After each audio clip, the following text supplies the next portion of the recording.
पद्मासन या कमलासन बैठकर की जाने वाली योग मुद्रा है जिसमें घुटने विपरीत दिशा में रहते हैं। इस मुद्रा को करने से मन शांत व ध्यान गहरा होता है। कई शारीरिक विकारों से भी आराम मिलता है। पैरों को सामने की ओर फैलाकर जमीन पर बैठ जाएं। दाहिने घुटने को मोड़ें और बाहिनी जांघ पर रख दें। ध्यान रहे कि एड़ी उदर के पास हो और पांव का तलवा ऊपर की ओर हो। अब यही प्रक्रिया दूसरे पैर के साथ दोहराएं। दोनों पैरों को मोड़ें, पांव विपरीत जांघों पर, हाथों को मुद्रा स्थिति में घुटनों पर रखें। सिर सीधा व रीढ़ की हड्डी सीधी रहे। इस स्थिति में बने रहकर गहरी सांसें लेते रहें। यदि आपको दोनों पैरों को मोड़कर पद्मासन में बैठने में परेशानी है तो आप अर्ध पद्मासन में बैठ सकते हैं। किसी भी पैर को विपरीत जांघ पर रखकर आप यह आसन कर सकते हैं। पद्मासन करने के लिए शरीर में लचीलापन होना आवश्यक है। जब तक आपके शरीर में लचीलापन ना आ जाए तब तक अर्ध पद्मासन का ही अभ्यास करें।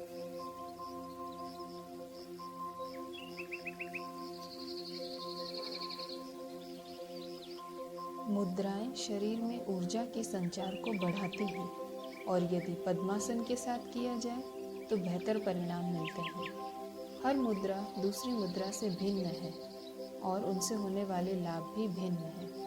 पद्मासन में बैठे हुए चिन्मय मुद्रा, आदि मुद्रा, ज्ञान मुद्रा में बैठकर ध्यान में गहराई ला सकते हैं। कुछ देर तक मुद्रा की स्थिति में रहते हुए सांस लें और शरीर में ऊर्जा के संचार को महसूस करें। पद्मासन रक्तचाप को नियंत्रित करता है एवं पाचन क्रिया में सहायता प्रदान करता है। पद्मासन करने से हमारी रीढ़ की हड्डी बिल्कुल सीधी रहती है, यानी पोस्चर सुधरता है। कुछ देर पद्मासन में बैठने के बाद आसन खोलने पर जोड़ों में रक्त का प्रवाह तेज हो जाता है। जमा विषैले पदार्थ और संक्रमण खून के तेज प्रवाह के साथ बह जाते हैं, जिससे बीमारियों का खतरा कम हो जाता है। माहवारी की तकलीफों को दूर करने में भी यह आसन बहुत सहायक है। पद्मासन नियमित रूप से करने से एकाग्रता बढ़ती है। यह आसन मन को शांत करता है और भटकने से रोकता है। जो लोग तनाव से मुक्ति पाना चाहते हैं उनके लिए यह आसन बहुत ही लाभकारी है। पद्मासन योगाभ्यास से स्मरण शक्ति एवं विचार शक्ति बढ़ती है। जो लोग घुटनों में दर्द या फिर शरीर में किसी सूजन से परेशान हैं उन्हें यह आसन नहीं करना चाहिए। इसके अतिरिक्त जिन लोगों को कमर दर्द, आर्थराइटिस और साइटिका की परेशानी हो वो भी इस आसन को ना करें। जानु शीर्षासन असल में संस्कृत भाषा का शब्द है। ये शब्द 3 शब्दों से मिलकर बना है। जानु का अर्थ है घुटना, शीर्ष का अर्थ है सिर, आसन का अर्थ है बैठने, लेटने या खड़े होने की मुद्रा या स्थिति, पोस्चर। इस आसन में सिर पूरी तरह से आपके घुटनों को छूता है। अस्थमा को दूर करने के लिए यह आसन काफ़ी फायदेमंद है और सांस संबंधी रोगों में भी आराम दिलाता है। पैरों को सामने की ओर सीधे फैलाते हुए बैठ जाएं। रीढ़ की हड्डी को सीधा रखें। बाएं घुटने को मोड़ें। बाएं पैर के तलवे को दाहिनी जांघ के पास रखें। बायां घुटना जमीन पर रहे। सांस भरें। दोनों हाथों को सिर से ऊपर उठाएं, खींचें और कमर को दाहिनी तरफ घुमाएं। सांस छोड़ते हुए कूल्हों के जोड़ से आगे झुकें। रीढ़ की हड्डी सीधी रखते हुए ठुड्डी को पंजे की ओर बढ़ाएं। अगर संभव हो तो अपने पैरों के अंगूठों को पकड़ें, कोहनी को जमीन पर लगाएं, उंगलियों को खींचते हुए आगे की ओर बढ़ें। इस स्थिति को बनाए रखें।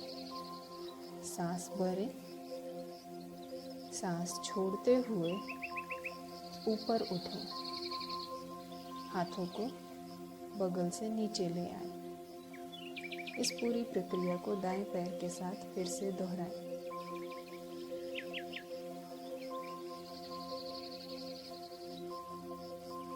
अगर पैरों का अंगूठा ना पकड़ सके तो घुटनों से नीचे कहीं भी पकड़ लें। अपनी क्षमता के अनुसार ही स्ट्रेच करें। बिल्कुल भी जोर लगाने की कोशिश ना करें। धीमे धीमे इस आसन का अभ्यास करें। गहरी और धीमी सांसें लेते एवं छोड़ते रहें। इस आसन से पेट की मांसपेशियां मजबूत होती हैं। आपके पेट की छोटी और बड़ी आंतों को यह आसन फैलाता है, जो पाचन क्रिया को मजबूत करता है, कब्ज की समस्या को दूर करता है, पेट फूलना और पेट की सूजन की परेशानियों को भी दूर करता है। यह आसन यकृत और गुर्दे को उत्तेजित करता है और उनके कार्य को सुधारता है। इस आसन को करने से शरीर में अधिक ऊष्मा उत्पन्न होती है, जिससे शरीर का तापमान बढ़ जाता है, जिससे शरीर से ठंडी को कम करने में मदद मिलती है, बुखार होने से बचाता है। इसके अलावा यह आसन फ्लू के कारण ग्रंथि में हुई सूजन को जल्दी दूर करता है।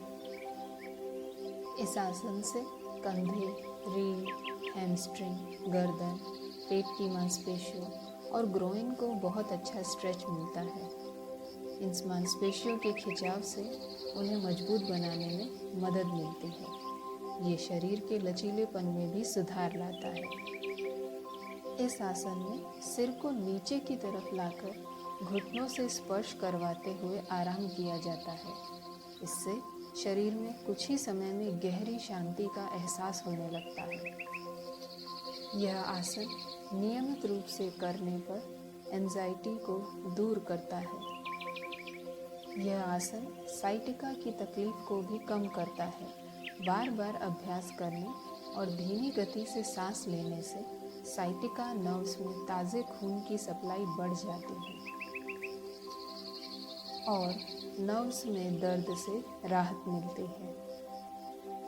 जानु शीर्षासन का अभ्यास करने के लिए लंबी सांसें लेना बहुत ज़रूरी है। इससे डायफ्राम में नए बने रक्त की सप्लाई बढ़ जाती है और फेफड़ों की कार्यक्षमता सुधरती है।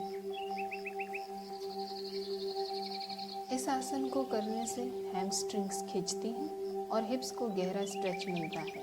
अगर आप रनिंग करते हैं तो दौड़ने के बाद इस आसन के अभ्यास से थकी हुई हैमस्ट्रिंग्स को आराम मिलता है। इसके अलावा रनिंग से पहले करने पर भी ये आसन हैमस्ट्रिंग को खोलने में मदद करता है। यदि रीढ़ की हड्डी में दर्द है, गर्दन में, कंधे में, घुटने में कहीं पे भी दर्द है तो यह आसन ना करें। गंभीर बीमारी होने पर इस आसन को नहीं करना चाहिए। दिल और हाई ब्लड प्रेशर के मरीज यह आसन ना करें। डायरिया और अस्थमा के दौरा पड़ने पर यह आसन ना करें।